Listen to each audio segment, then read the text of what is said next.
आज हर घर तिरंगा है, हर मन तिरंगा है और देश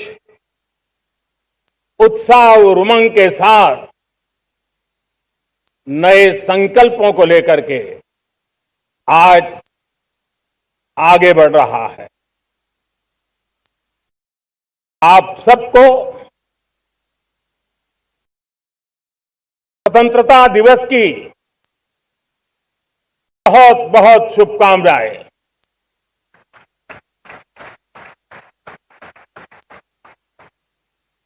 देश आज उन महान सपूतों का पुण्य स्मरण करती है जिन्होंने देश की आजादी के लिए त्याग बलिदान की पराकाष्ठा की।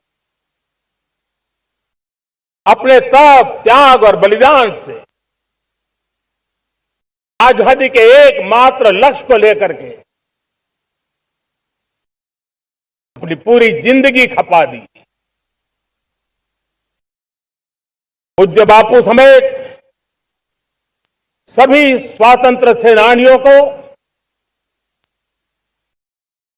बलिदान की महान परंपरा जगाने वाले महान क्रांतिकारियों को आज मैं श्रद्धापूर्वक नमन करता हूं।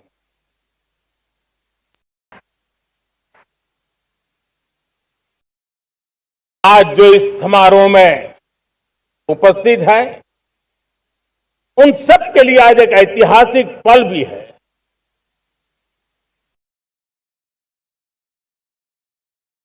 आजादी के बाद 15 अगस्त को लाल किले पर पहली बार वंदे मातरम गूंज रहा है।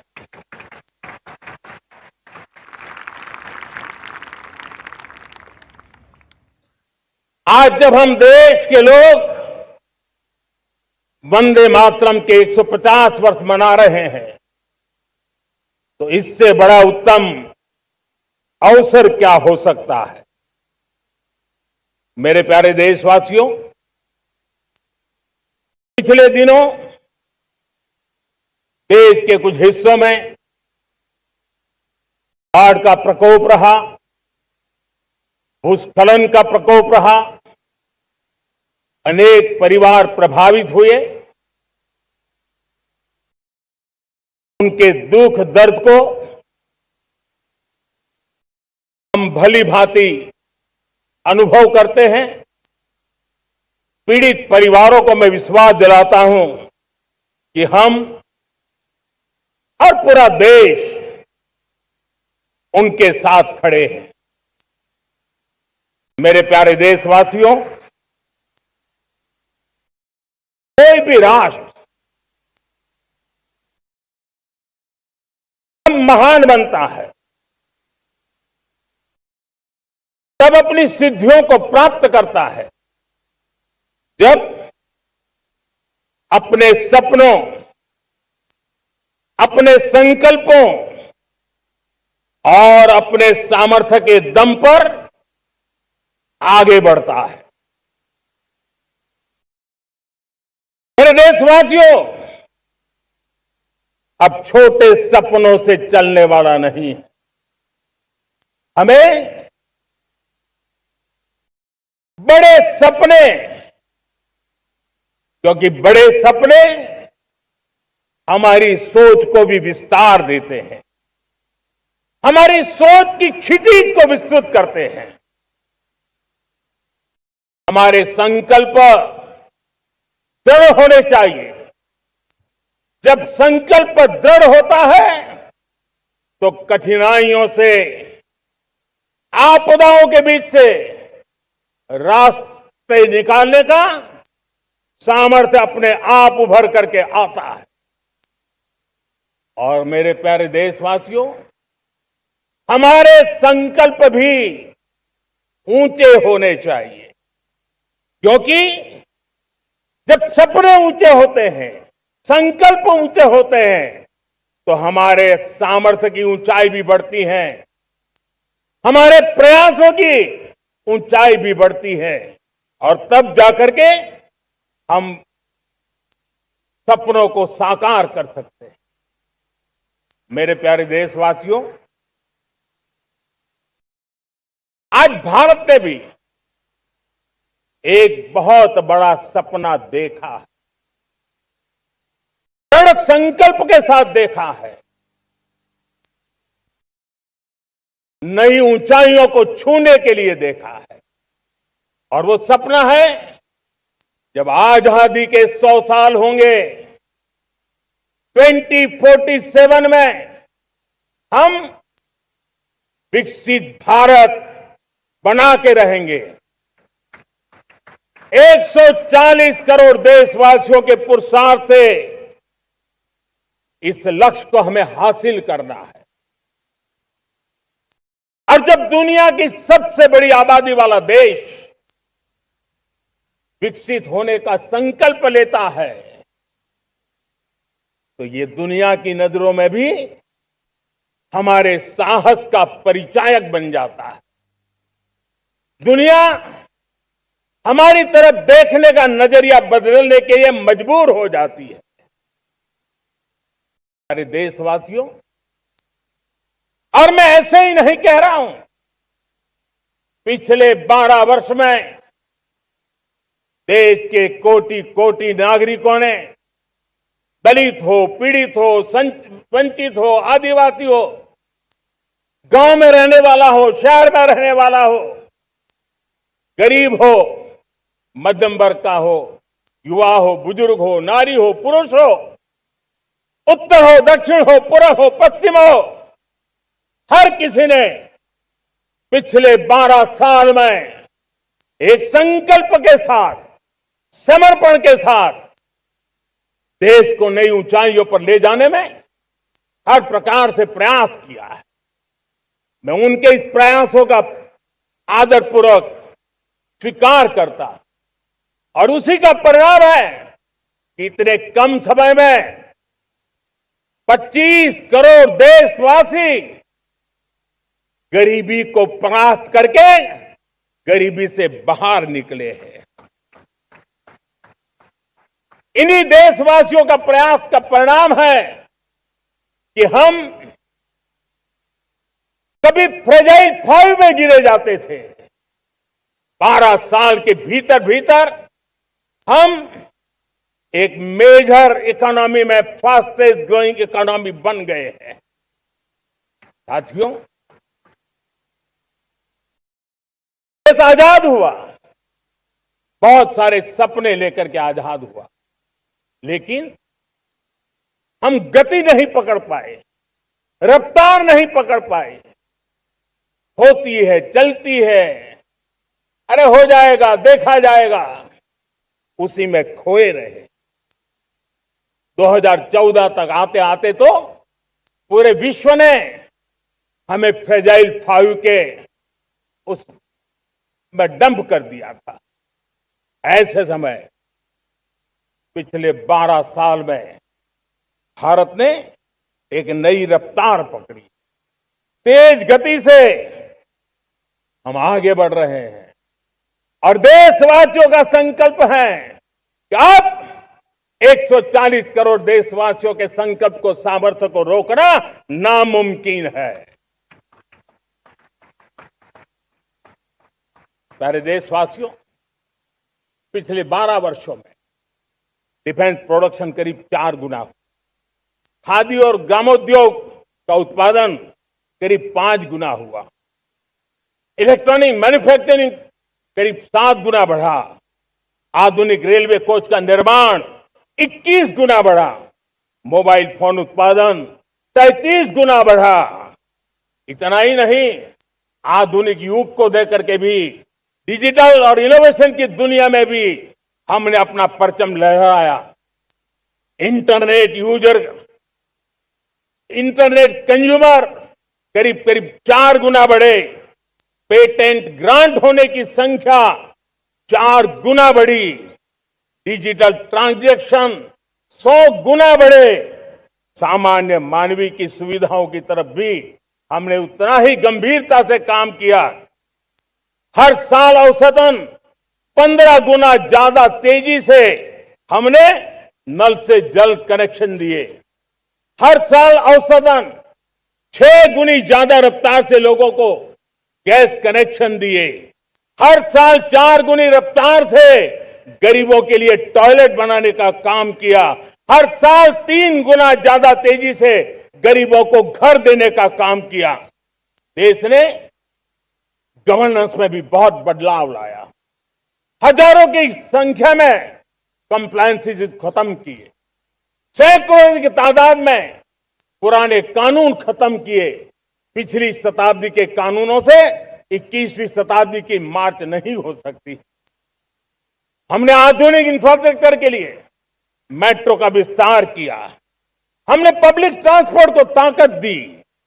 जिस स्पीड से काम, जिस स्केल पर काम किया, ये सब, ये रफ्तार, ये विस्तार, ये अचीवमेंट आजादी के बाद पहली बार पिछले 1 दशक ने देखा है।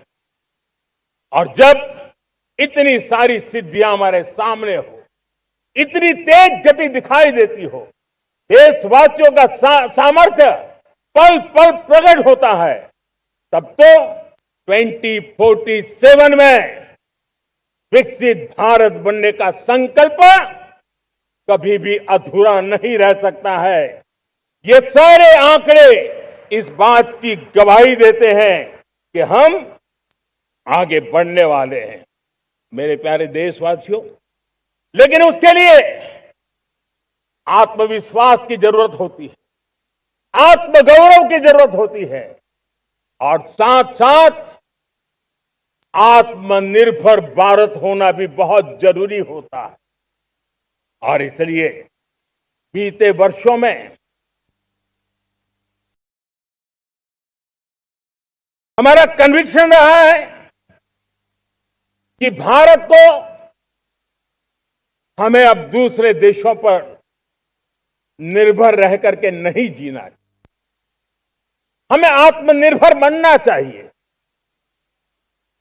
दुनिया में बहुत कुछ मिलता है, सस्ता मिलता है, जल्दी मिल सकता है, लेकिन उससे हमारा सामर्थ्य तैयार नहीं होता, न हमारे सामर्थ्य की कसौटी होती है। और इसलिए हमें भी अपनी क्षमताओं को बढ़ाना है। अपने हितों की सुरक्षा हमें खुद को करनी है। और इसलिए आत्मनिर्भर भारत का संकल्प बहुत दृढ़ता के साथ हम लेकर के आगे बढ़ रहे हैं। मेक इन इंडिया, स्वदेशी, वोकल फॉर लोकल, इन सारे क्षेत्रों में आज हर भारतीय का मन जुड़ रहा है। मेरे प्यारे देशवासियों, मैं आपको एक उदाहरण देता हूं सेमीकंडक्टर का। देश आजाद होने के बाद विश्व में तो सेमीकंडक्टर की चर्चा हो चुकी थी, हमारे यहां भी बातें होती थी, लेकिन सेमीकंडक्टर का कोई बड़ा प्लान हम आगे नहीं बढ़ा पाए। और आज स्थिति क्या है? आज की डिजिटल दुनिया में, आज की टेक्नोलॉजी में चिप का महात्म्य हम समझते हैं। कोई भी इलेक्ट्रॉनिक गुड्स होगा, हमारे मेडिकल इक्विपमेंट होंगे, हमारे ट्रांसपोर्ट के रास्ते होंगे, हर किसी में चिप अनिवार्य है। और इस चिप के बिना दुनिया थम जाए ऐसी स्थिति पैदा हो जाए। और इसलिए भारत ने आत्मनिर्भर होने की दिशा में अपना सेमीकंडक्टर प्लांट, बड़ा सेमीकंडक्टर प्लांट, 3 सेमीकंडक्टर प्लांट शुरू हो चुके हैं। और मुझे बताया गया है कि वहां जो प्रोडक्शन हो रहा है वो एक्सपोर्ट होना शुरू हो चुका है। और मैं देशवासियों को कहना चाहता हूं, आने वाले 7-8 वर्ष में और 5, 7 या 8 सेमीकंडक्टर प्लांट बहुत ही जल्द शुरू होने वाले। ये आत्मनिर्भर भारत हमें विकसित भारत की दिशा में जाने का महामार्ग देता। मेरे प्यारे देशवासियों, वैसे ही एक चर्चा क्रिटिकल मिनरल की हो रही है। पूरी टेक्नोलॉजी क्रिटिकल मिनरल पर निर्भर है। भारत इसमें भी अपने आप को सुरक्षित करने में जुटा हुआ है। क्रिटिकल मिनरल का लक्ष्य साझा किया जाए। नेशनल क्रिटिकल मिनरल ये हमने लॉन्च किया। बजट में क्रिटिकल मिनरल कॉरिडोर की हमने घोषणा की है। कई देशों के साथ एग्रीमेंट हो रहे हैं। विश्व के कई देश अब इस क्रिटिकल मिनरल के विषय में भारत के पर भरोसा करने लगे हैं। मेरे प्यारे देशवासियों, जैसे सेमीकंडक्टर की बात हो, क्रिटिकल मिनरल की बात हो, वैसे ही जिस टेक्नोलॉजी की दिशा में हम जा रहे हैं, दुनिया जा रही है, उसमें एनर्जी का महत्व और बढ़ता चला जा रहा है।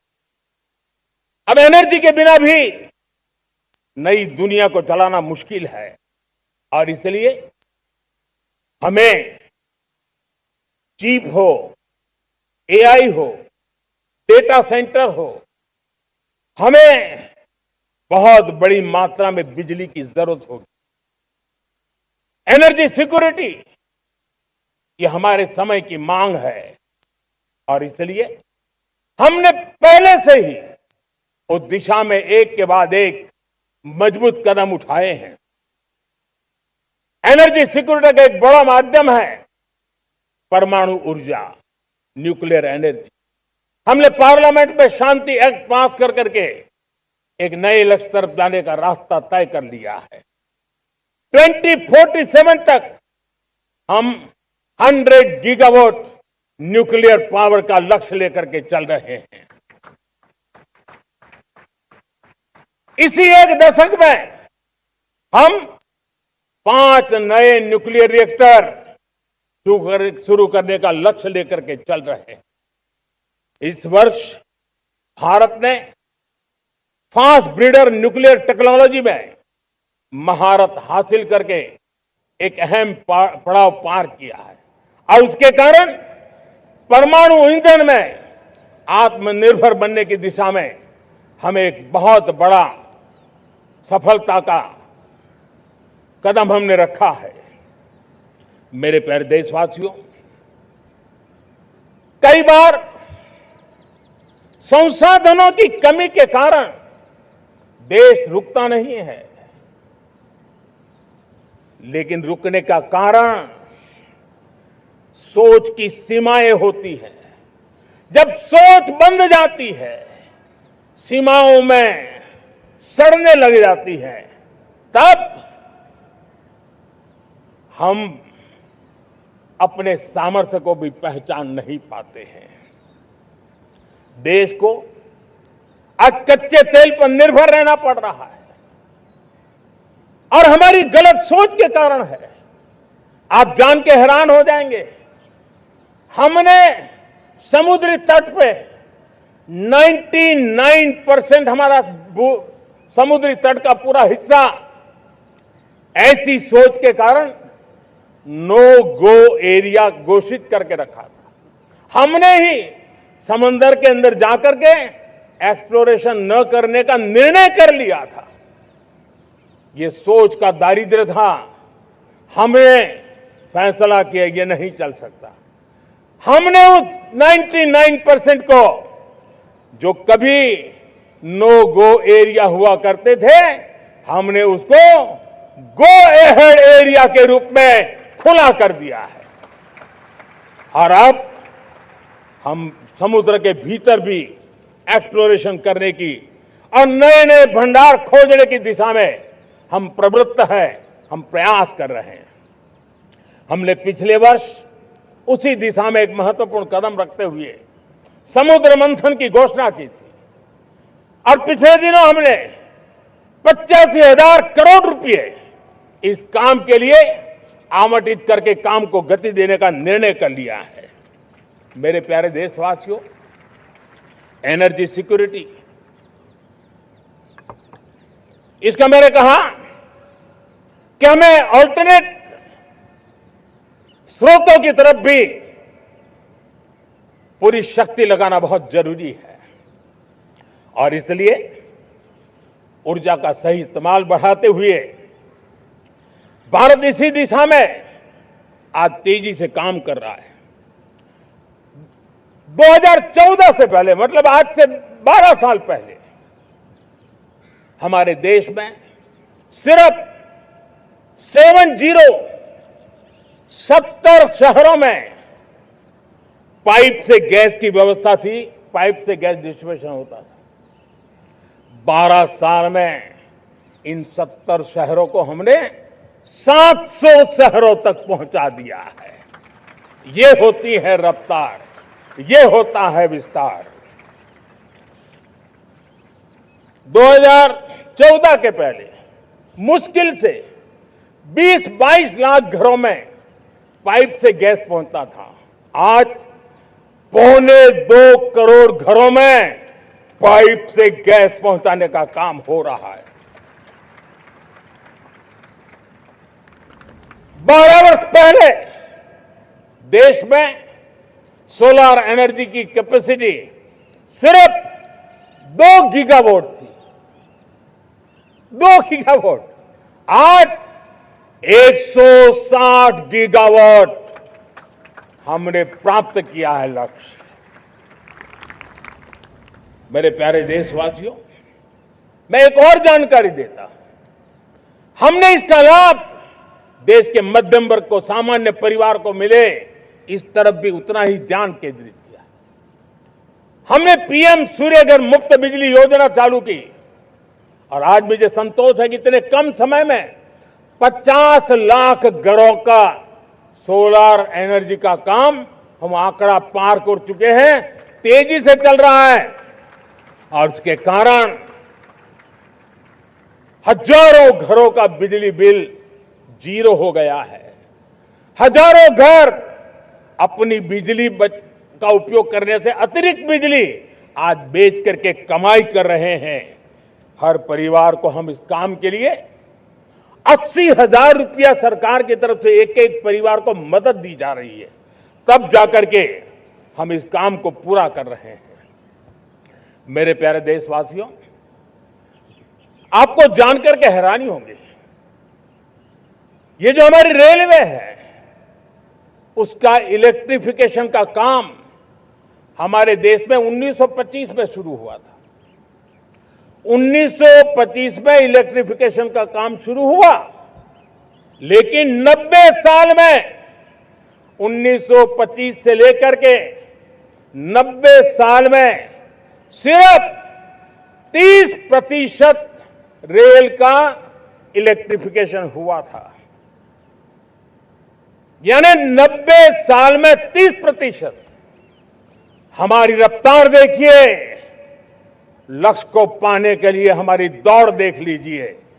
हमें इन एक दशक के अंदर 100% काम पूरा कर दिया।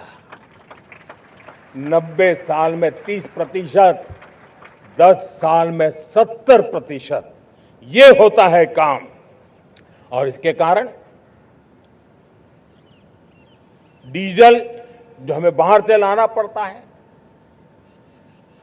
उसकी बचत हुई, बिजली से हमारी ट्रेनें चली, पर्यावरण को फायदा होने लगा। मेरे प्यारे देशवासियों, हम यहां से नहीं रुके हैं, हम दुनिया के अंदर पीछे रहना नहीं चाहते।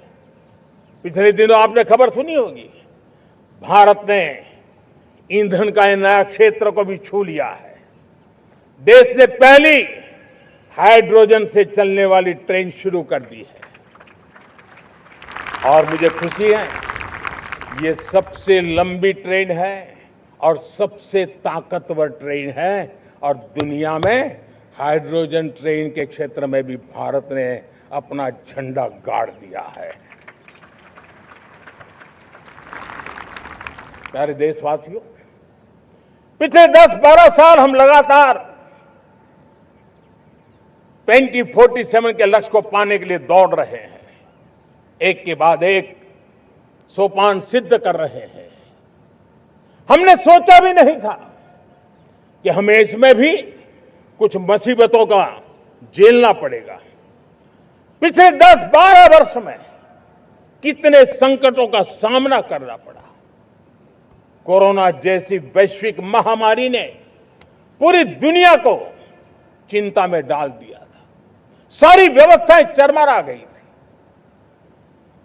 कोरोना से बाहर निकले, युद्ध की विभीषा की खबरें आने लगी।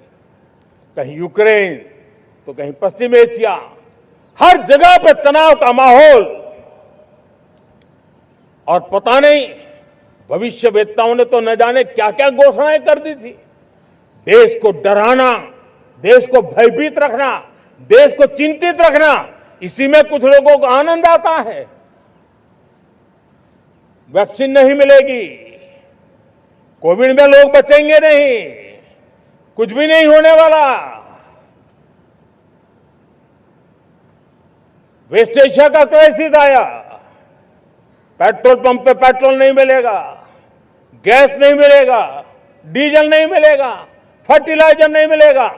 सारी दुनिया भर की अफवाहें फैला करके भारत के लोगों को भयभीत करने का, डराने का, चिंता के अंदर डुबो देने का कुछ लोगों को आनंद आ रहा था। लेकिन देश ने देख लिया कि पिछले 10-12 साल की सुविचारित योजनाएं रंग ला रही है और हम इतने बड़े संकट के बावजूद भी नागरिक देवो भव के मंत्र को लेकर के जीते हुए भारत ने जो तैयारियां की थी, एक के बाद एक कदम उठाया था।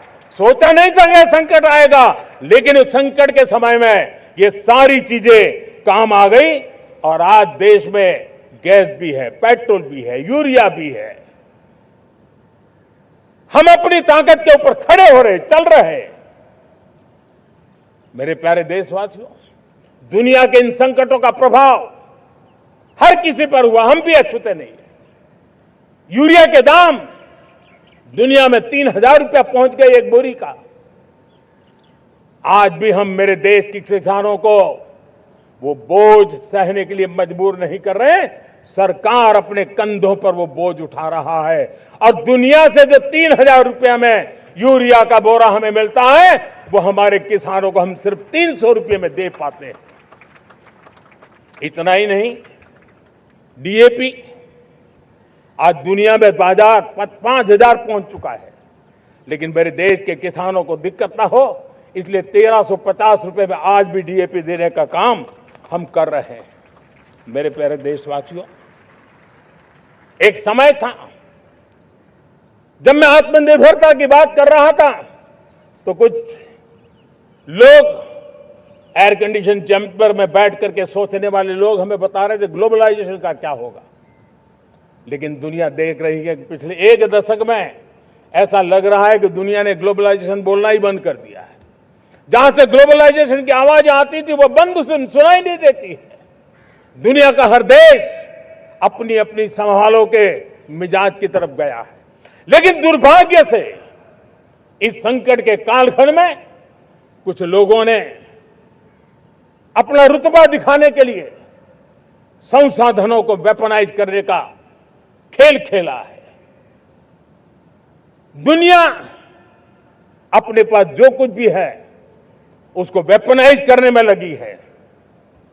संसाधनों का वेपनाइज, रिसोर्स का वेपनाइज, पेट्रोल, डीजल, फर्टिलाइजर, दवाइयां, टेक्नोलॉजी की चिप्स, इतना ही नहीं, भूभाग को भी वेपनाइज किया जा रहा है। और ऐसे समय अगर हम आत्मनिर्भरता मंत्र को लेकर 10 साल सही दिशा में न चले होते तो हम कल्पना कर सकते हैं कि ऐसी चुनौतियों का मजबूती से मुकाबला कैसे करते हैं। और हमारी तैयारियां निरंतर बढ़ती जा रही है। मेरे प्यारे देशवासियों, दूसरी तरफ आज भारत का प्रोफाइल पूरी तरफ बढ़ रहा है। आज भारत दुनिया के लिए एक स्वीकृत और सम्मानीय देश के रूप में बन रहा है। भारत के पास स्थिर पॉलिटिकल मैंडेट है, स्थिर सरकार है, भारत का वाइब्रेंट लोकतंत्र है, भारत का मजबूत न्याय तंत्र है और हम सबको दिशा देने वाला भारत का संविधान है। और अब दुनिया हमारे इन सामर्थ्य को पहचानने लगी है और इसलिए 2014 के बाद दुनिया करीब करीब 40 देशों के साथ हमारा FTA एग्रीमेंट हो रहा है। अब देखिए कितना बड़ा अवसर आया है। लेकिन ये जो ट्रेड एग्रीमेंट्स हुए हैं ये एक बहुत बड़ा अवसर है और इसलिए खास करके मैं मेरे MSMEs को कहना चाहूंगा कि हमें इस मौके को छोड़ना नहीं है। दुनिया में हमें पहुंचना है। भारत के उत्पाद की हर चीज विश्व के बाजार में पहुंचे और चाहे हमारा टेक्सटाइल हो, हमारी मशीनरी हो, हमने दवाइयां हो, हमने मौका छोड़ना नहीं है। लेकिन वैश्विक जो पैरामीटर्स हैं उस पैरामीटर को हमें पार करना होगा। हमें दुनिया से जो मिलता है उसे अच्छा देना पड़ेगा, दुनिया में जो मिलता है उसे सस्ता देना पड़ेगा। और पंजाब के लुधियाना से लेकर के तमिलनाडु के तिरुपुर तक हमारा टेक्सटाइल सेक्टर दुनिया में पहुंच सकता है। इतना ही नहीं, केरलम से लेकर के गुजरात और तमिलनाडु से लेकर के बंगाल, ये हमारा समुद्री तट, हमारे मछुआरे भाई बहन आज इस FTA के कारण हमारे श्रिप यानी झींगा उसके एक्सपोर्ट की बहुत संभावना बनी है। हमारे सी फूड की दुनिया में पहुंच बनने की संभावना पड़ी हुई है। और इसलिए मैं चाहूंगा कि हम इस परिस्थिति का फायदा उठाते हुए, हम आगे चलते हुए हम इन कामों को पार करने के लिए प्रयास करें। मेरे प्यारे देशवासियों, मैंने जो भूमिका आपके सामने रखी है उसके पीछे 2047 का लक्ष्य इन मजबूत नींव पर खड़ा है। 2047 विकसित भारत का लक्ष्य हमने पिछले 10-12 साल में देशवासियों ने जो सामर्थ्य दिखाया है उस सामर्थ्य का हिस्सा है। और इसलिए मेरे प्यारे भाइयों बहनों, सदी का 1/4 हिस्सा बीत चुका है और अगला 1/4 हमारे लिए अत्यंत महत्वपूर्ण है।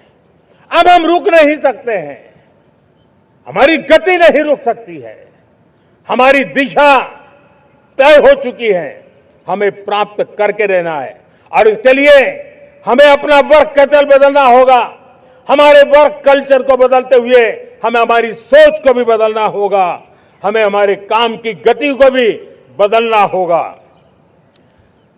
जो काम पिछले 5-7 दशक में नहीं हुए हैं वो काम हमें आने वाले 5-7 साल में करने हैं। और मेरा भरोसा है मेरे देश की युवा शक्ति पर, मेरे देश के नौजवानों पर, मेरे देश की माताओं को बहनों पर, मेरे देश के किसानों पर, मेरे देश के मजदूरों पर कि हम इस सपने को साकार कर सकते हैं। और इसलिए हमें रिफॉर्म की गति को भी आगे बढ़ाना है।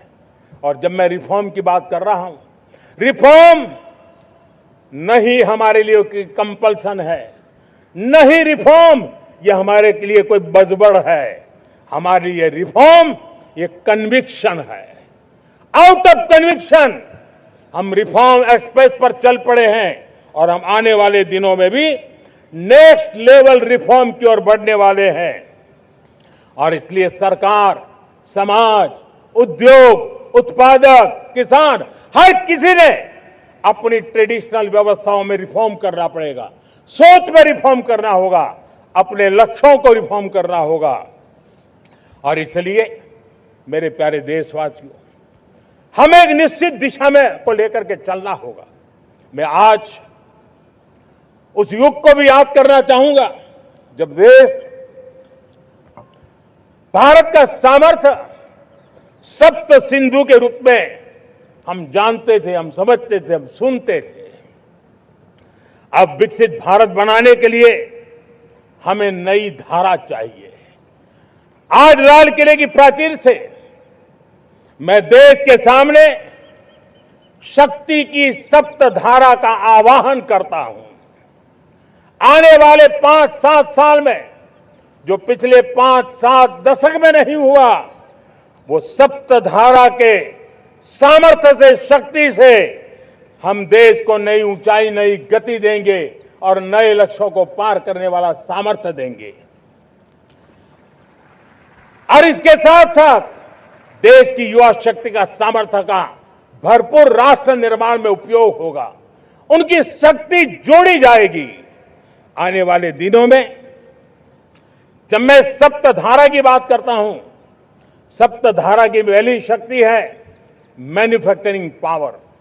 मेरे प्यारे देशवासियों, हमें मैन्युफैक्चरिंग सेक्टर को बहुत आगे बढ़ाना होगा और प्रोडक्शन बढ़ाने के साथ साथ हमें छोटे छोटे पुर्जे भी बनाने हैं और बड़े बड़े प्रोडक्ट भी बनाने हैं।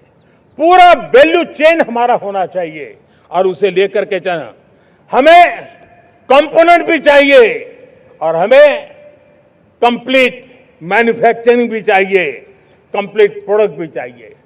डिजाइन से लेकर मैन्युफैक्चरिंग तक भारत को ग्लोबल सप्लाई चेन का भरोसामंद केंद्र बनना होगा। इसके लिए मैं 3 चीजों पर विशेष जोर देना चाहता हूं।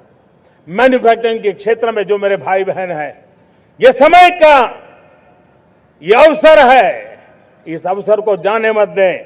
और इसके लिए हमें कॉस्ट, क्वालिटी और स्केल, इसके विषय में वैश्विक मानदंडों से खरा उतरना पड़ेगा।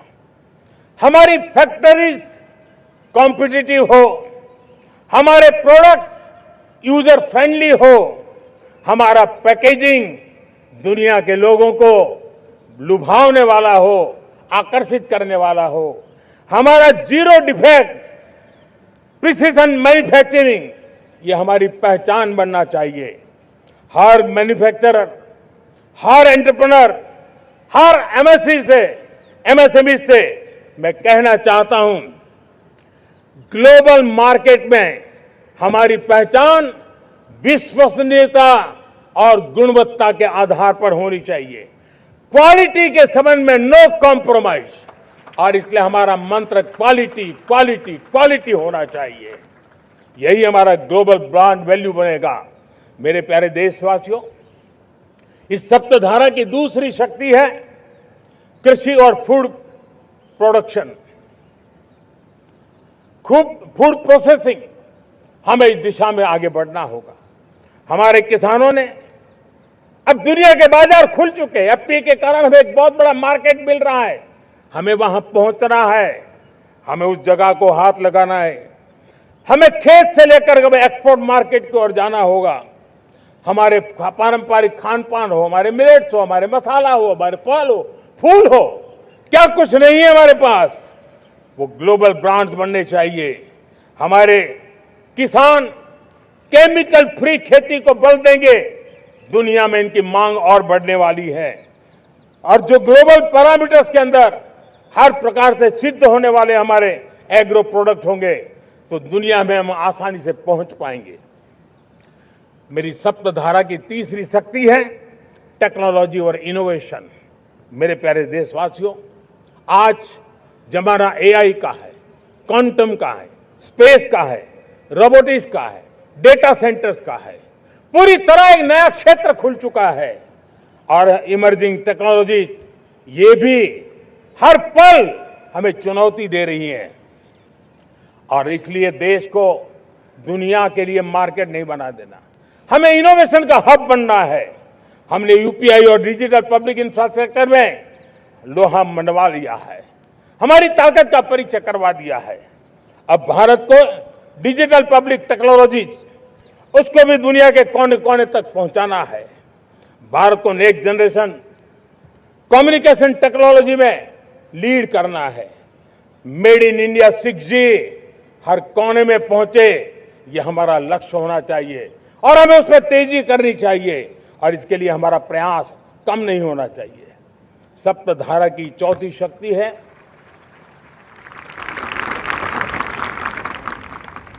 गति शक्ति। यह गति शक्ति देश के अंदर सीमलेस फास्ट कनेक्टिविटी पर हमें बल देना होगा। शहरों को हाई स्पीड रेल से हमें जोड़ना होगा। मॉडर्न हाईवे चाहिए, इनलैंड वाटरवेज चाहिए, एयरपोर्ट चाहिए, मल्टी मॉडल लॉजिस्टिक की व्यवस्था चाहिए। हमें पोर्ट्स को सिर्फ सामान उतारना चढ़ाने की जगह नहीं, दुनिया के शिप्स आकर के लंगर हो जाए इतना नहीं, हमें हमारे पोर्ट्स को पोर्ट लेड डेवलपमेंट ग्रोथ की दिशा में हमें आगे बढ़ना होगा। हमारी पांचवी शक्ति है सप्तधारा की, वो है रक्षा शक्ति। और ये रक्षा शक्ति का महत्व हर प्रकार से है। मेरे प्यारे देशवासियों, डिफेंस में आत्मनिर्भर होना अब भारत ने अनुभव कर लिया, दुनिया ने अनुभव कर लिया है, इसके बिना कोई चारा नहीं है। विश्व जब अपनी अपनी ही सोच रहा है, तब भारत विश्व के लिए बाजार बन करके नहीं रह सकता है। हमें डिफेंस के क्षेत्र में आत्मनिर्भर होना होगा। Next generation defence technology develop करके हमें ग्लोबल सप्लायर बनने की दिशा में हमें लक्ष्य लेकर के चलना है। हमें ड्रोन, काउंटर ड्रोन सिस्टम को विकसित करना होगा और हाइपरसोनिक डिफेंस टेक्नोलॉजीज, उस पर हमें लीडरशिप लेनी होगी। साथियों, साइबर सुरक्षा भी आज हर घर के लिए एक समस्या बन रही है। वो भी एक रक्षा का क्षेत्र है जिसमें हमारे युवाओं की जो सामर्थ्य है, उस सामर्थ्य का उपयोग हम देश के और दुनिया के लिए कर सकते हैं। हमारी सप्तधारा की छठी शक्ति है ग्रीन इकोनॉमी, ब्लू इकोनॉमी, जो ग्रीन जॉब को भी जन्म देती है। हमें green hydrogen, renewable energy, energy storage, green mobility, green manufacturing in global scale हमें पा करके रहना है। हमें दुनिया जब ग्लोबल वार्मिंग की चर्चा करती रहती है, हम रास्ते खोजते रहते हैं, हम समस्याओं का समाधान दे रहे हैं और भारत ये ग्रीन मूवमेंट का बहुत बड़ा सामर्थ्य लेकर के चलिए। भारत के पास ब्लू इकोनॉमी के लिए भी बहुत बड़ा अवसर है। बहुत बड़ा लंबा हमारा कोस्ट लाइन है। ब्लू इकोनॉमी के लिए बहुत बड़े अवसर है। फिशरीज है, कोस्टल टूरिज्म है, ओशन टेक्नोलॉजी है। ऐसे कितने ही क्षेत्र हैं जिसमें हम आगे बढ़ सकते हैं। मेरे प्यारे देशवासियों, भारत सप्तधारा की जब बात करके लेकर चला है, तब हमारी सातवीं धारा है और दुनिया के लिए इसका अपना भी एक महत्व है और वो है भारत का सॉफ्ट पावर। भारत के सॉफ्ट पावर की ताकत है। आज योग ने पूरी दुनिया को भारत के साथ जोड़ के रखा हुआ है। योग दुनिया के लिए एक ऊर्जा बनता जा रहा है, भारत के लिए विश्वास का बड़ा कारण बनता जा रहा है। जिस भारत के पास आस्था के केंद्र हो, जिस भारत के पास आयुर्वेद हो, जिस प्रकार से भारत के पास होलिस्टिक हेल्थ केयर की व्यवस्था हो, हील इन इंडिया का मूवमेंट हो, हम दुनिया के अंदर हमारे सामर्थ्य को लेकर के जा सकते हैं। हैंडीक्राफ्ट हो, संस्कृति हो, हमारी फिल्में हो, हमारा क्रिएटिव वर्ल्ड हो, वीएफएक्स हो, हमारा एनिमेशन हो, हमारे गेमिंग हो, डिजिटल कंटेंट हो, क्रिएटिव वर्ल्ड के अंदर भारत अपना रुतबा दिखा सकता है। हमने उसको वैश्विक सामर्थ्य के रूप में विकसित करना होगा। आज भारत ने वेव समिट को एक बहुत बड़ी ताकत दी है। दुनिया धीरे धीरे भारत का ये जो world audio visual and entertainment summit है, उसकी राह देखता रहता है और वो भारत के सॉफ्ट पावर को, भारत के क्रिएटिव दुनिया को परिचित करेगा। मेरे प्यारे देशवासियों, भारत के पास विशाल वन्य संपदा है। हमारे पास 100 से ज्यादा नेशनल पार्क है। क्षमता बहुत है, लेकिन विदेशी टूरिस्टों को आकर्षित करने में हम कम पड़े हैं। हमें मौका है हमारे सॉफ्ट पावर के माध्यम से दुनिया के टूरिस्टों को भारत के लिए आकर्षित करने का। हमारा सामर्थ्य हमें दुनिया को दिखाना है। हम ये काम आरा से करें और हम जल्द से जल्द हम इन लोगों, आज दुनिया में स्पोर्ट्स की जो है वो भी एक बहुत बड़ा भारत के प्रति आकर्षण का केंद्र। दुनिया के स्पोर्ट्स इवेंट भारत में क्यों ना हो।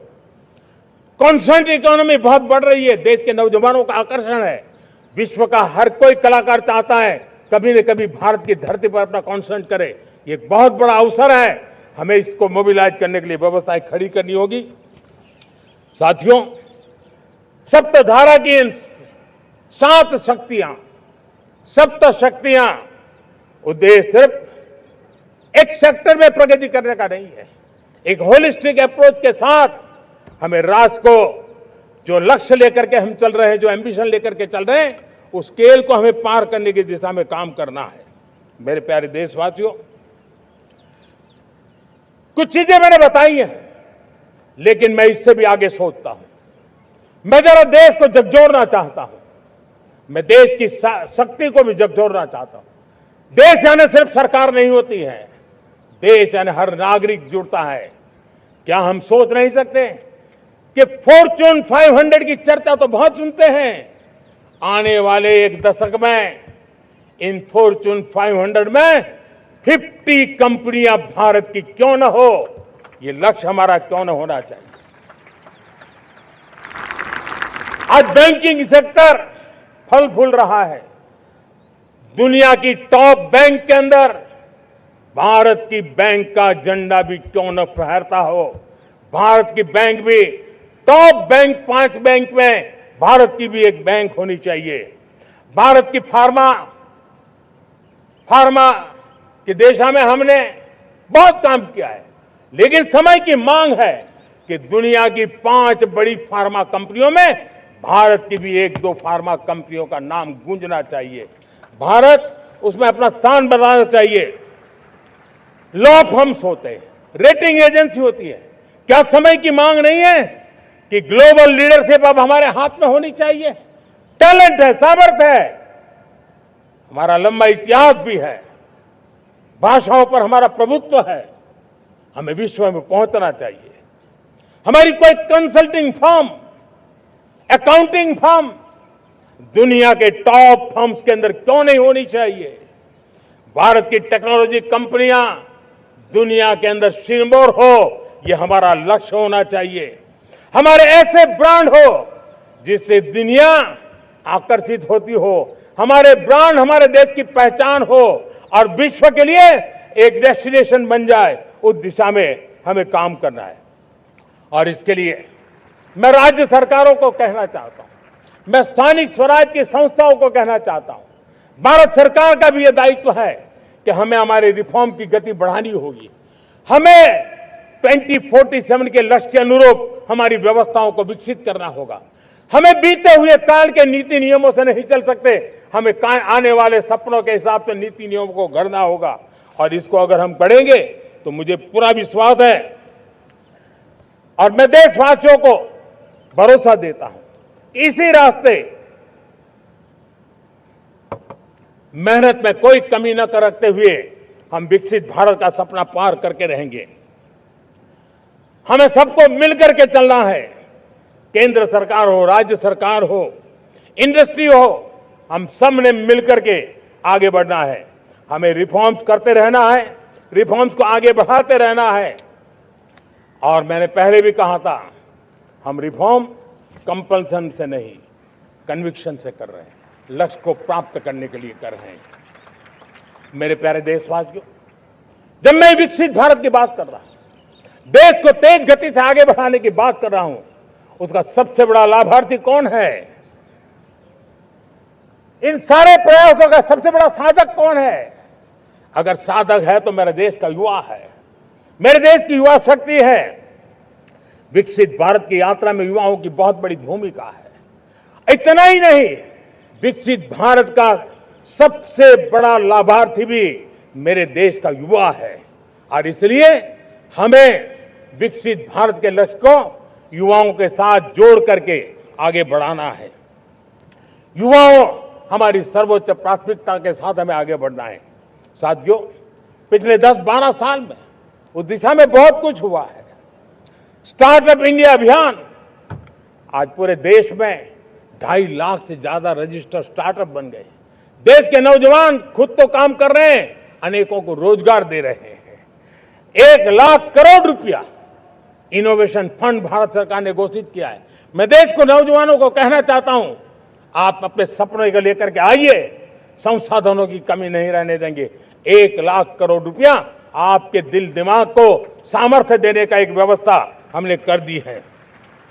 रिसर्च के नए अवसर मिले, डिजिटल इंडिया के नए सस्ते डेटा, ये युवाओं को सशक्त किया। दुनिया में सस्ता डेटा कहीं है तो भारत की धरती पर है। और देश के नौजवानों को उसने नई ताकत दी है। स्किल इंडिया हमने नेशनल प्रोग्राम बनाया है। स्पेस सेक्टर को हमने ओपन कर दिया। नेशनल ड्रोन पॉलिसी हमने बनाई है। खेलो इंडिया पॉलिसी बनाई है। 35 वर्षों तक एजुकेशन पॉलिसी नहीं थी, नई एजुकेशन पॉलिसी लेकर के आए हैं और इसका फायदा मिडिल क्लास के परिवारों को हुआ है। साथियों, 2004 से 14 आंकड़ा मुझे देना चाहिए आपको। 2004 से 14 हमारे देश में 350 से भी कम यूनिवर्सिटी थी और आज 10-12 साल के भीतर भीतर करीब 650 नई यूनिवर्सिटी जुड़ चुकी है। करीब 1000 का आंकड़ा हम पहुंच रहे हैं। 2014 के पहले मेडिकल की सिर्फ 400 सीटें हुआ करती थी, आज करीब 850 सीटें मेडिकल की हो रही है। इतना ही नहीं, अब विदेशी यूनिवर्सिटी भी भारत की धरती पर आ रही है। भारत के अंदर विदेशी यूनिवर्सिटी की डिग्री मेरे नौजवान को मिले, इसका प्रबंध भी हो चुका है। हमारे देश के युवा मन बचपन से ही टेक्नोलॉजी की तरफ आकर्षित हो, उस दिशा में हम काम कर रहे हैं और इसलिए हमने करीब 10,000 से अधिक अटल टिंकरिंग लैब छोटे छोटे बच्चों के हवाले कर दी है ताकि उनका इनोवेशन और टेक्नोलॉजी के अंदर उनका मन बने। 12 वर्ष युवा, हमने अनेक रास्ते खोले। हम स्टार्टअप ओपन कर दिया, आपने देखा होगा।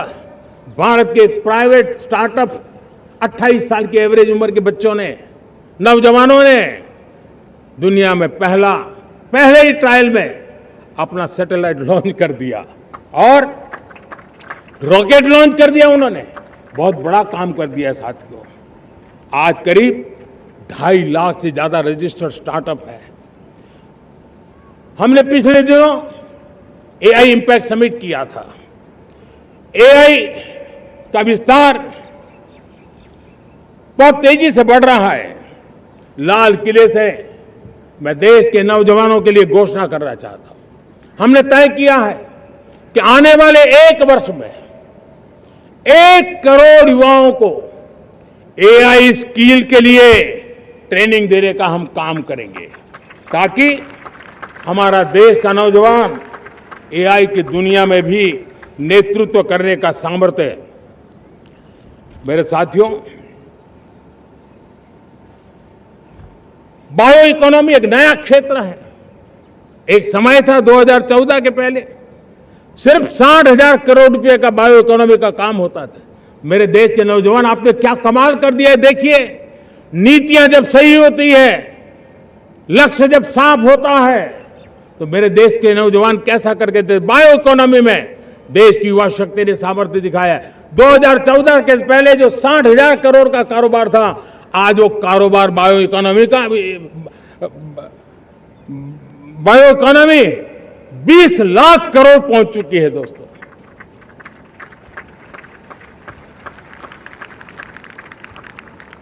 दो 2009-10 का कालखंड था, सिर्फ 25 लाख इलेक्ट्रिक व्हीकल हमारे देश में बिके थे। 1.5 लाख इलेक्ट्रिक व्हीकल बिके थे 2009-10 में। 1.5 लाख इलेक्ट्रिक व्हीकल। इस 25-26 में 25 लाख इलेक्ट्रिक व्हीकल बिके हैं। मेरे प्यारे देशवासियों, एविएशन सेक्टर भी मेरे नौजवानों के लिए बहुत तेजी से आगे बढ़ रहा है। नए एयरपोर्ट, नए रूट, नए रोजगार के अवसर बना रहे हैं। मेंटेनेंस, ओवरहॉलिंग, इसके भी कारण देश में बहुत बड़ी मात्रा में स्किल मैन पावर को काम मिल रहा है। मेड इन इंडिया हवाई जहाज बनाने की दिशा में हमने सफलता पाई है। Made in India defence transport aircraft C295 already अपनी उड़ान भर चुका है, सफल उड़ान भर चुका है। ये देश के नौजवानों के लिए, मेरे साथियों, ड्रोन ने भी बहुत बड़ा काम किया है। स्वामित्व योजना, गांव में ड्रोन से स्वामित्व योजना सफल हो रही है। करीब 3.25 करोड़ परिवारों को स्वामित्व योजना का लाभ मिला है और इसके कारण 140 लाख करोड़ रुपए जैसी संपत्ति अनलॉक हुई है, जिसके कारण बैंक से लोन मिल सकता है, लोग अपना कारोबार कर सकते हैं। मेरे प्यारे देशवासियों, हमारे मध्यम वर्गीय परिवारों के सामने एक बहुत बड़ा बोझ बन चुका है कोचिंग क्लासेस की स्पर्धा। हर माँ बाप को लग रहा है कि कोचिंग क्लास में बच्चे को नहीं भेजा तो हम प्रतिष्ठित परिवार नहीं है। इन गरीब और मिडिल क्लास परिवारों की हम चिंता करते हुए हजारों करोड़ रुपए का उनका खर्च है वो भी बचे, बेटे भी अपने आसपास रह सके, उनकी देखभाल हो सके, परिवार पर आर्थिक बोझ ना आए।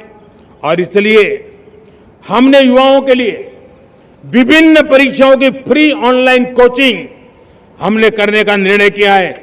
डिजिटल पब्लिक इंफ्रास्ट्रक्चर है, हमारे पास उत्तम टैलेंट है, टीचर्स हैं, उन संसाधनों को जोड़ करके हम देश के नौजवानों को फ्री कोचिंग देने का एक पूरा नेटवर्क हम खड़ा करने वाले हैं। मेरे प्यारे देशवासियों, मैं हमेशा कहता आया हूं, जो खेले वो खिले। जब मैं खेले वो खिले की बात कर रहा हूं, तब मेरे प्यारे देशवासियों, आज भारत खेल की दुनिया में अपनी जगह बना रहा है। अब खेल के पोडियम में भारत का राष्ट्रगीत सुनाई देता है, भारत का राष्ट्रगान सुनाई देता है, भारत का तिरंगा झंडा लहराता दिखाई नजर आ रहा है। टॉप्स योजना ने बहुत बड़ी सफलता पाई है। खेलो India games, university games, winter games, beach games, sports infrastructure, sports के लिए कोचिंग, स्पोर्ट्स मेडिसिन, स्पोर्ट्स के लिए न्यूट्रिशन, इन सारे विषयों में भारत अब महारत करने की दिशा में आगे बढ़ रहा है। नौजवानों के लिए पूरा नया क्षेत्र, खिलाड़ी न बन सके तो उसकी सपोर्ट सिस्टम में भी बहुत बड़ा क्षेत्र खुल रहा है। स्पोर्ट्स की दुनिया में भारत का प्रदर्शन बेहतर होता रहा है और हम 2036 में ओलंपिक के मजबूत दावेदार बनकर के आगे बढ़ रहे हैं और 2030 में कॉमनवेल्थ गेम्स को भारत होस्ट करने वाला है। और मेरे साथियों,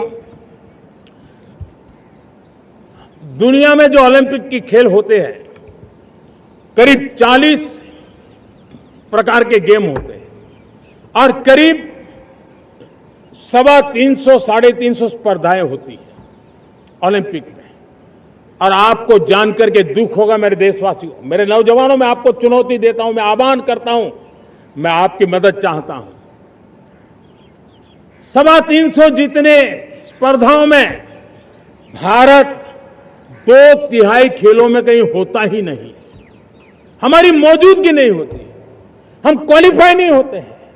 हमने तय किया है कि 2036 में जो ओलंपिक होगा, हम चाहते हैं कि वो भारत में हो, लेकिन 2036 में जिन विधाओं में आज भारत खेलता नहीं है, जिन विधाओं में भारत क्वालिफाई नहीं करता है, जिन स्पर्धाओं में भारत ने छोड़ के रखा है, 3/4 हिस्सा हमारे इंतजार कर रहा है। भारत उस पर बल देगा और इसके लिए हम टैलेंट हंट का एक अभियान भी चलाना चाहते हैं। हमें अगर 2036 के लिए खिलाड़ी चाहिए तो आज जो 5 साल, 10 साल, 15 साल की उम्र के नौजवान हैं, बेटे हैं, उनके तरफ ध्यान देना होगा, उन बेटियों पर ध्यान देना होगा। और इसलिए 5 से 15 उम्र के बच्चों में खेल प्रतिभा ढूंढने के लिए गांव-गांव, शहर-शहर, स्कूल-स्कूल एक टैलेंट हंट का अभियान चलाया जाएगा। बच्चों की प्रतिभा को देखा जाएगा और फिर उनको स्पेशल ट्रेनिंग दे करके देश के लिए खेलने वाले अच्छे खिलाड़ी बनाए जाएंगे। मेरे प्यारे युवा, देश के सामने, देश के नौजवानों के सामने नशा एक बहुत बड़ा संकट बनता जा रहा है। नशा मुक्त भारत, ये हम सबका सामूहिक दायित्व होना चाहिए। हमारे उज्जवल भविष्य के लिए हमारी युवा पीढ़ी मजबूत हो, हमारा युवा सामर्थ्य हमारे देश के लिए काम आए, इसलिए नशा मुक्त भारत।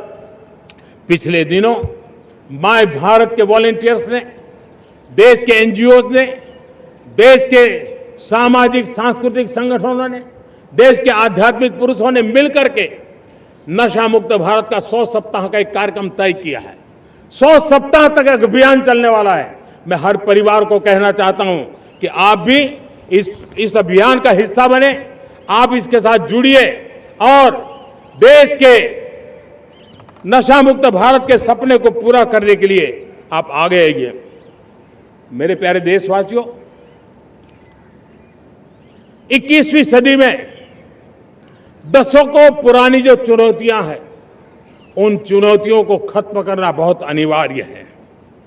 नक्सलवाद, माओवाद लाखों युवाओं के भविष्य को तबाह कर दिया, अनेक माताओं के दूधमल नौजवानों को छीन लिया, बर्बाद कर दिया, हर मां बाप के सपनों को चूर चूर कर दिया।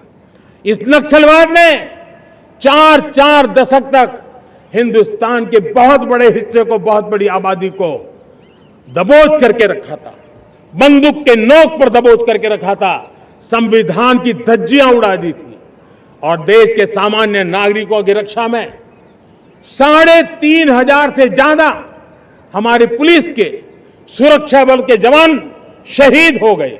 युद्ध के अंदर जितने सैनिक मरते हैं, उससे ज्यादा हमारे पुलिस जवानों को जान की बाजी लगानी पड़ी ताकि देश के सामान्य मानवी को सुरक्षा मिले। ये नक्सलवाद ने धरती को लहूलुहान कर दिया था।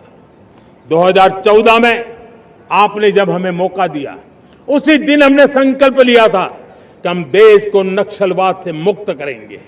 और आज मुझे खुशी है कि नक्सली माओवादी हिंसा आखिरी सांस भी शायद रहने की अब तो ताकत नहीं रही है। पूरी तरह उसे खत्म करने की दिशा में जहां पर कभी नक्सलवादियों की गोलियां चलती थी, जहां पर कभी धरती रक्त रंजित रहा करती थी, आज उसी नक्सल क्षेत्रों में, उसी इलाकों में नक्सल मुक्त होने के कारण विकास, विश्वास और प्रयास का तिरंगा लहरा रहा है। मेरे प्यारे देशवासियों, लेकिन इस चुनौती को हमने कम नहीं आंकना है। इस चुनौती से हमें और भी सावधान रहने की जरूरत है। वर्षों तक देश की सत्ता में माओवादी सोच के लोग गलियारों में अपनी जगह बना करके बैठे थे। सरकारी कमेटियों में सलाहकार के रूप में भी ये माओवादी सोच ने नीतियों को प्रभावित किया था। मेरे प्यारे देशवासियों, जंगलों में हमें हथियारी नक्सलों का खात्मा बुलाने में, उस संकट से देश को मुक्त कराने में सफलता मिली है। लेकिन हथियारी नक्सल तो गए, लेकिन दिमागी नक्सल, ये दिमागी नक्सल मौके की तलाश में है। हिंसा, अराजकता के वो रास्ते खोज रहे हैं, समाज को गलत राह पर घसीटने के लिए भांति भांति के दांव कर रहे हैं। इन दिमागी नक्सलियों को पहचानना होगा, इन दिमागी नक्सलियों को आइसोलेट करना होगा और राष्ट्र को विकसित राष्ट्र बनाने की मुख्य धारा की ओर देश की युवा पीढ़ी को जोड़ना होगा। मेरे प्यारे देशवासियों, सुरक्षित भारत बनाना हम सबका दायित्व है। चुनौती सीमा के भीतर हो या सरहद से बाहर, भारत हर परिस्थिति के लिए तैयार है। आज युद्ध का नेचर बदल रहा है। अब युद्ध सीमा पर ही होता है, गारंटी नहीं है। आज युद्ध सीमा के अंदर, कहीं रिफाइनरी पे जाकर के, कहीं बैंकिंग सेक्टर को जाकर के, कहीं डेटा सेंटर को जाकर के, एक प्रकार से लड़ाई का नया रूप, इंफ्रास्ट्रक्चर तोड़े जा रहे हैं, फैक्ट्रियां तोड़ी जा रही है। हमने मिशन सुदर्शन चक्र की पिछले सालों घोषणा की थी, बहुत तेजी से उस पर काम चल रहा है। आज डिफेंस एक्सपोर्ट हमारा करीब 50 गुना बढ़ा है। करीब 100 देशों में हमारे अस्त्र शस्त्र पहुंच रहे हैं। वैश्विक पटल पर भारत की प्रतिष्ठा धीरे धीरे बढ़ रही है। बदलते हुए समय में अस्त्र शस्त्र की तरफ काम करना है, सैन्य बलों का सामर्थ्य बढ़ाना है, लेकिन साथ साथ नागरिकों को भी तैयार करना होगा। पिछली शताब्दी के युद्धों के अनुरूप जो सिविल डिफेंस की व्यवस्थाएं हमारे देश में विकसित हुई है, वो कालबाह्य हो चुकी है। और इसलिए मैं आज लाल किले से घोषणा कर रहा हूं कि हम आने वाले दिनों में सिविल डिफेंस का एक वाइब्रेंट नेटवर्क खड़ा करेंगे। आधुनिक व्यवस्थाओं से उनको परिचित कराएंगे। आधुनिक संकटों से नागरिकों को रक्षा करने की क्या व्यवस्था हो सकती है, एक बहुत बड़ा वॉलेंटरी फोर्स सिविल डिफेंस का आधुनिक चुनौतियों को पार करने वाला हम बनाने वाले हैं। मेरे प्यारे देशवासियों, राष्ट्र के निर्माण में आज हमारी बहनों बेटियों का योगदान हम सब के लिए बहुत बड़ा प्रेरणा का कारण बना हुआ है। फाइटर जेट हो या सिविल एविएशन, हमारी बेटियां सबसे आगे दिखाई दे रही है। खेलकूद का मैदान हो, हमारी बेटियां आगे दिखाई दे रही है। स्टेम एजुकेशन में भर्ती होने की प्रक्रिया हो, सबसे ज्यादा हमारी बेटियां आगे दिख रही है। आज सेना में भी एनडीए से जो बच्चियां निकली हैं, वो बड़े रौब के साथ देश की सेना का नेतृत्व करने का सामर्थ्य दिखाने लगी है। मेरी बेटियों की ताकत कैसी है। मैं पिछले दिनों साणंद में एक सेमीकंडक्टर प्लांट में गया। वहां आदिवासी बेटियां, देश के अलग अलग कोने से आई हुई बेटियां काम कर रही थी। वो उस गांव से आई थी जिन्होंने पासपोर्ट क्या होता है पता तक नहीं था। वो बेटियां विदेशों में गई, ट्रेनिंग लेकर के आई और आज चिप निर्माण का काम कर रही है और बड़े कॉन्फिडेंस, मैं जो उनका कॉन्फिडेंस देखा, मैं सचमुच में बहुत प्रभावित हुआ था। आज 3 करोड़ बहनों को हमने लखपति दीदी बनाने का लक्ष्य तय किया था, उसको पार कर लिया।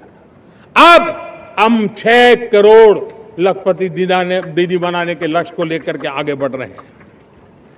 3 करोड़ नई लखपति दीदी बनना मतलब ग्रामीण अर्थव्यवस्था में बहुत बड़ा बदलाव मातृशक्ति के द्वारा आने वाला है।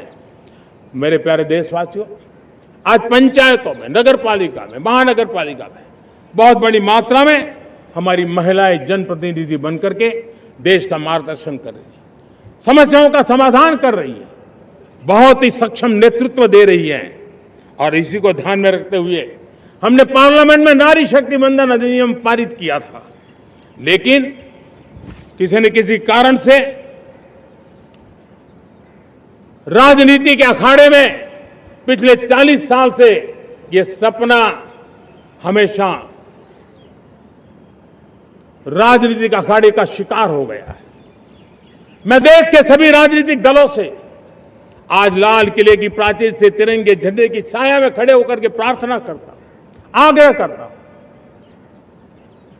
आइए उन महिलाओं के सामर्थ्य के पुजारी बनिए, उन महिलाओं के सम्मान में आगे आइए और जल्द से जल्द हमारी माताओं बहनों को 33% विधानसभा और लोकसभा में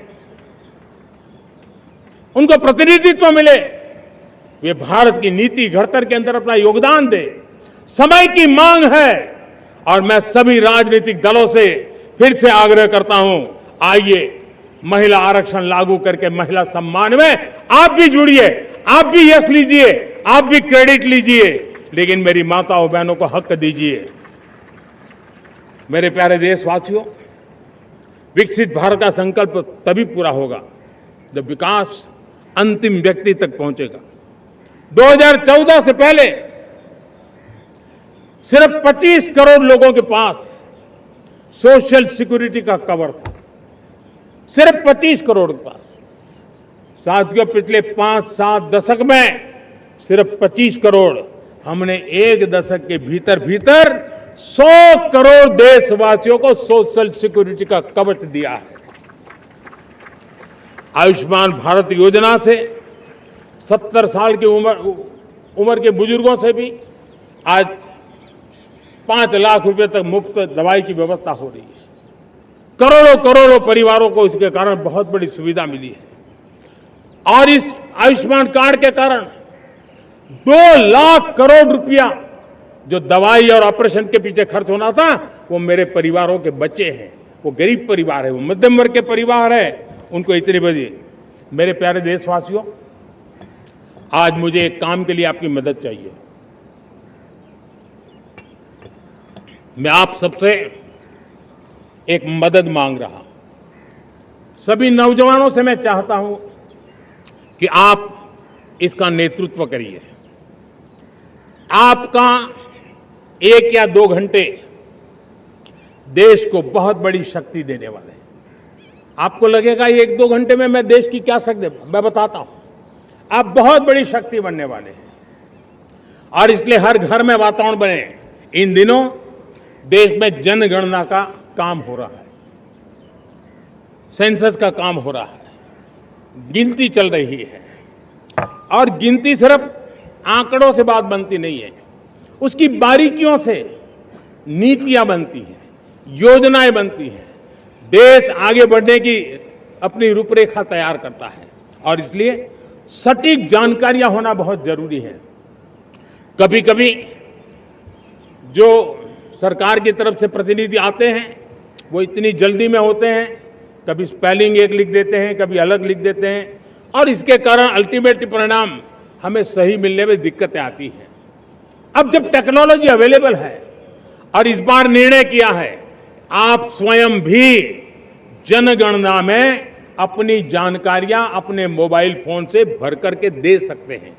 बाद में कोई बाबू आएंगे, कोई प्रतिनिधि आएंगे, आपसे चर्चा करेंगे, लेकिन आप परिवार के सब बैठ करके अगर डिजिटली अपना रजिस्ट्री करवा दे, सारी बारीकियां, स्पेलिंग में भी गलती ना हो, कोई भी जानकारियों में गलती ना हो, आप जितनी परफेक्ट जानकारी देंगे देश को आगे बढ़ने में बहुत बड़ी मदद मिलेगी।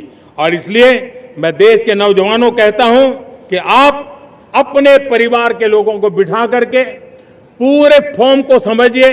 पहले कागज पे फॉर्म को भर दीजिए, कोई गलती है तो करेक्ट कर लीजिए, और फिर टेक्नोलॉजिकली उसको डिजिटली इसको अपलोड कर दीजिए। आप देखिए इतना बड़ा काम देश कर लेगा और देश का समय और शक्ति सही काम के लिए उपयोग आएगा। और इसलिए मेरे देश के नौजवानों को जनगणना के इस काम में सक्रियता से जुड़ने के लिए मैं आग्रह करता हूं। मेरे प्यारे देशवासियों, मैंने लाल किले से पंच प्राण की बात कही थी। इस पंच प्राण ने देश को अपने आत्मगौरव की ओर लेकर के आगे बढ़ने का, लक्ष्यों को पार करने के सामर्थ्य के साथ आगे बढ़ने का एक बहुत बड़ा संबल दिया है। हमें गुलामी की मानसिकता हर पल मिटाते ही रहना है। जिस भारत का सपना नेताजी सुभाष चंद्र बोस ने देखा था, बाबा साहब आंबेडकर ने देखा था, पंडित नेहरू ने देखा था, सरदार पटेल, भगत सिंह, सुखदेव राजगुरु ने देखा था, डॉक्टर श्यामा प्रसाद मुखर्जी ने देखा था, भगवान बिरसा मुंडा ने देखा था, ज्योतिबा फुले ने देखा था, उन सब से प्रेरणा लेकर के हम आगे बढ़े।